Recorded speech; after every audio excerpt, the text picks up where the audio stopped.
So, why you want to create blog content on your personal injury attorney website is to create authority and relevance.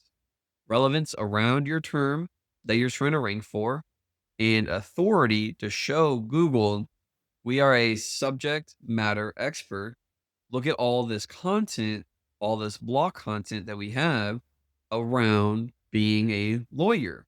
Not only that, on each of your blogs, you want to have an author card and you want to attribute that blog to a specific person on your team. So if you have a 6 member team, you want to have a whole bunch of blog content going to those individual team members with author cards, showing their expertise and that your firm has a list of authoritative and expert lawyers or attorneys for the specific term you're trying to rank for. In this case, it's personal injury. The other thing you want to do with your blog content is you want to silo it out so that it all links to the money page that you're trying to rank for. All of that relevance, rather just in the service or the term that you're trying to rank for. But not only that, you can also use it for geographic relevance to help push you when you're trying to rank for that in city term, like personal injury in Miami. On that blog, when you're linking to your money page, that anchor text you want to be using is to match that keyword you're trying to rank for. So personal injury in Miami would be the anchor text I would use to link to my money page that is trying to rank for personal injury attorney in Miami. So now, when it comes to backlinks for a personal injury attorney, there's a lot you need to consider. What you first need to consider is the total amount of backlinks you have. What's a backlink? Anything that is external from your site that links to your website is a backlink. What are referring domains? Referring domains are the different domains that link to your website. So one referring domain can have 10 backlinks to your site, right? So let's just think about this. Your website is yourdomain.com. Okay. Yourdomain.com.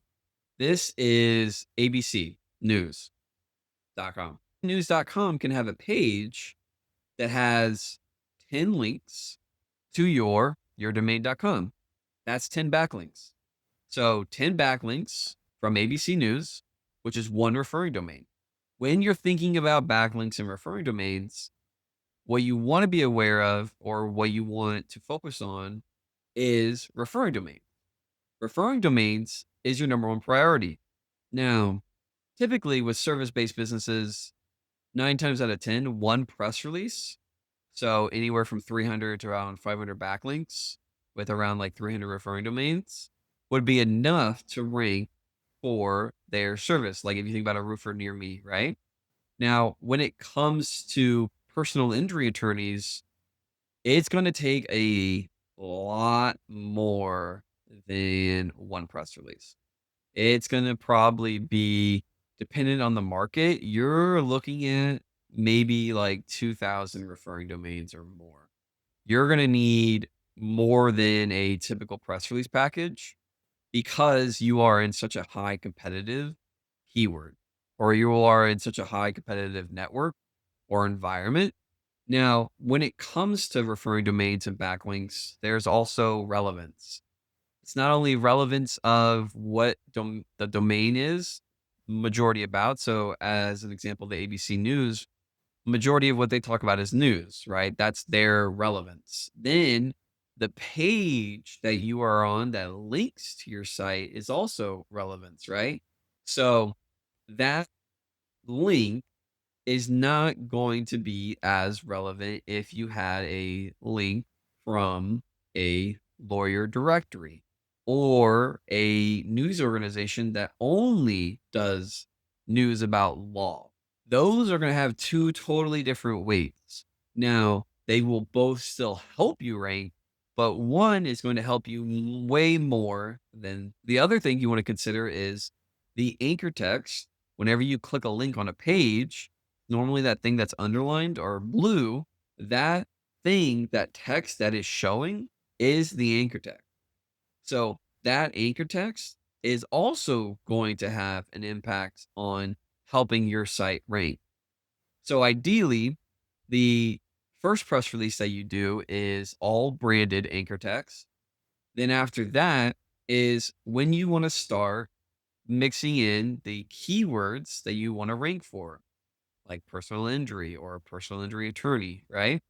Another thing that backlinks can help you do is to cancel out what is called keyword cannibalization.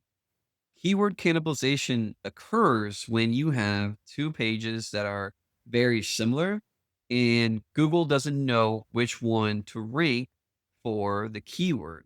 So someone searches for personal injury attorney near me. What happens is, let's say that's searched 10 times.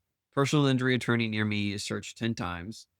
Of those 10 times, you have 5 times this page shows up and 5 times this other page shows up.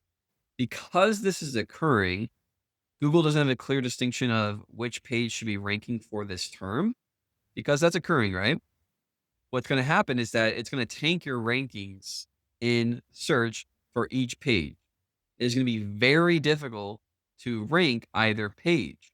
What also impacts this is the competition level. So if you are in a super competitive environment, what can happen is that these pages are even tanked worse. If it's a low competition area, you might get away with it. You might be able to rank one, and then the other one may be sitting somewhere on like page three. But majority of the time, because you have these keyword cannibalization issues going on, Google can't distinct which one should rank. And so what backlinks can help you do is pointing backlinks with the anchor text for the keyword that page is supposed to be ranking for can help discern with Google, help tell Google which page we want to be ranking for that keyword